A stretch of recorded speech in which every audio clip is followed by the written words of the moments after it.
Malaysia calling visa পুনরায় চালু করা নিয়ে বাংলাদেশ ও মালয়েশিয়া উভয় সরকারের মধ্যে আলোচনা ইতিবাচকভাবে এগোচ্ছে। তবে সাধারণ কর্মীদের জন্য নতুন করে উন্মুক্ত কোটায় নিয়োগের চূড়ান্ত প্রশাসনিক আদেশ বা তারিখ এখনো আনুষ্ঠানিকভাবে ঘোষণা করা হয়নি। সামাজিক যোগাযোগ মাধ্যমে নানা গুঞ্জন চললেও বাস্তব পরিস্থিতি ও সাম্প্রতিক আপডেটের মূল তথ্যগুলো নিচে দেওয়া হলো। সাম্প্রতিক আপডেট ও অগ্রগতির বিবরণ বিষয়, বর্তমান পরিস্থিতি, দ্বিপাক্ষিক আলোচনা। দুই দেশের মধ্যে বৈঠক ও সমঝোতা স্মারক সংক্রান্ত শর্তাদি নিয়ে কাজ চলছে। প্রক্রিয়াটি স্বচ্ছ ও দ্রুত করার চেষ্টা করা হচ্ছে। সম্ভাব্য খাতসমূহ: মালয়েশিয়ার কৃষি, বাগান, প্ল্যান্টেশন, নির্মাণ, সেবা এবং উৎপাদন খাতে কর্মী নিয়োগের বিষয়ে অগ্রাধিকার আলোচনা হচ্ছে। আটকে থাকা ভিসা, পেন্ডিং কেসেস, পূর্বে যাদের অনুমোদন বা ভিসা প্রস্তুত ছিল কিন্তু সময়সীমার কারণে যেতে পারেননি, তাদের সমস্যা আগে সমাধানের চেষ্টা করা হচ্ছে। প্রক্রিয়া ডিজিটালাইজেশন, নিয়োগ ব্যয় কমাতে এবং অনিয়ম রোধে সরাসরি ডিজিটাল সিস্টেম FWCMS ব্যবহারের উপর জোর দেওয়া হচ্ছে। সরকারি নোটিশের পর পরবর্তী ধাপসমূহ অফিসিয়াল অনুমোদন এলে প্রবাসীদের যেসব ধাপ সম্পন্ন করতে হবে: BMET সার্কুলার যাচাই, সরকারি অনুমোদিত এজেন্সির তালিকা ও খরচের বাজেট দেখে আবেদন। মেডিকেল টেস্ট, অনুমোদিত মেডিকেল সেন্টার থেকে স্বাস্থ্য পরীক্ষা সম্পন্ন করা। BMET ফিঙ্গারপ্রিন্ট ও ট্রেনিং, ম্যানপাওয়ার ক্লিয়ারেন্স এবং BMET ডাটাবেজে নাম নিবন্ধন। ভিসা ও ফ্লাইটের প্রস্তুতি, চূড়ান্ত ভিসা ইস্যু এবং ম্যানপাওয়ার স্ট্যাম্পিং নিশ্চিত করা। প্রবাসীদের জন্য জরুরি সতর্কবার্তা: কোনো অসাধু দালাল বা এজেন্সির প্রলোভনে পড়ে নতুন ভিসা চালু হওয়ার আগেই অগ্রিম টাকা বা মূল পাসপোর্ট জমা দেবেন না। সরকারি নোটিশ ও ওয়ার্ক অর্ডার প্রকাশিত হলে কেবল অনুমোদিত মাধ্যমেই এগোবেন। তথ্য যাচাইয়ের জন্য অফিসিয়াল লিঙ্ক: জনশক্তি কর্মসংস্থান ও প্রশিক্ষণ ব্যুরো BMET.bmet.gov.bd এর লিঙ্ক।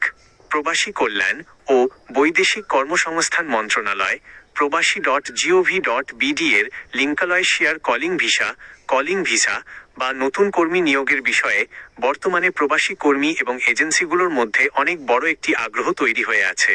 সম্প্রতি 2026 সালের মধ্যভাগে এসে মালয়েশিয়া সরকার এবং প্রবাসী কল্যাণ ও বৈদেশিক কর্মসংস্থান সংক্রান্ত কিছু আলোচনা ও সিদ্ধান্ত নিয়ে নতুন আপডেট উঠে আসছে।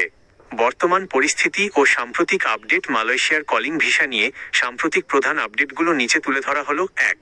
শ্রমবাজার পুনরায় খোলার সম্ভাবনা ও আলোচনা। মালয়েশিয়া সরকার আনুষ্ঠানিকভাবে 2024 সালের মে মাসের পর থেকে বাংলাদেশ সহ অন্যান্য উৎস দেশ থেকে নতুন কর্মী নেওয়ার কলিং ভিসা সাধারণ কোটা স্থগিত রেখেছিল।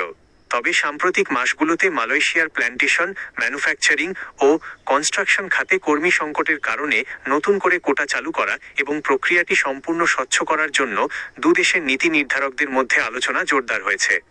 2. সিন্ডিকেট প্রথা বিলুপ্তির উদ্যোগ। বিগত সময়ে মাত্র 100টি বা নির্দিষ্ট কিছু এজেন্সির সিন্ডিকেটের মাধ্যমে কর্মী পাঠানোর কারণে যে বিপুল খরচ ও অনিয়ম হয়েছিল তা বন্ধ করতে মালয়েশিয়ার বর্তমান সরকার কঠোর অবস্থানে রয়েছে। নতুন যে পদ্ধতি চালু হতে যাচ্ছে সেখানে সব বৈধ রিক্রুটিং এজেন্সির সমান সুযোগ নিশ্চিত করার জন্য অনলাইন সিস্টেম আধুনিকায়ন করা হচ্ছে। নতুন সিস্টেম সম্পূর্ণ চালু হলে কম খরচে কর্মী যাওয়ার পথ সুগম হবে। 3. ভিসা এবং ডাটাবেজ নির্ভর নিয়োগ। মালয়েশিয়া সরকার ও বাংলাদেশ সরকারের যৌথ উদ্যোগে কর্মী নির্বাচন প্রক্রিয়ায় পরিবর্তন আনা হচ্ছে। BMET ডাটাবেজের মাধ্যমে স্বচ্ছতার সাথে কর্মী বাছাই করার প্রক্রিয়া বাস্তবায়ন হলে ব্যক্তিগতভাবে প্রতারিত হওয়ার ঝুঁকি অনেক কমে যাবে। প্রবাসীদের জন্য গুরুত্বপূর্ণ পরামর্শ ও সতর্কতা: যে কোনো বড় খবরের গুঞ্জনের সাথে সাথে জালিয়াতি বা প্রতারক চক্র সক্রিয় হয়ে ওঠে। তাই এখন থেকে কয়েকটি বিষয়ে অত্যন্ত সতর্ক থাকতে হবে। বিশেষ সতর্কতা: মালয়েশিয়া সরকার আনুষ্ঠানিকভাবে নতুন কোটা বা কলিং ভিসা অনুমোদন এবং সার্ভার ওপেন করার আগে কাউকে কোনো প্রকার পাসপোর্ট বা নগদ টাকা জমা দেবেন না। ভুয়া ভিসার অফার লেটার: অনেক অসাধু দালাল বা এজেন্সি পুরনো কিংবা ফেক অ্যাপ্লাইড কপি দেখিয়ে টাকা দাবি করতে পারে। সরকারি ঘোষণার অপেক্ষা।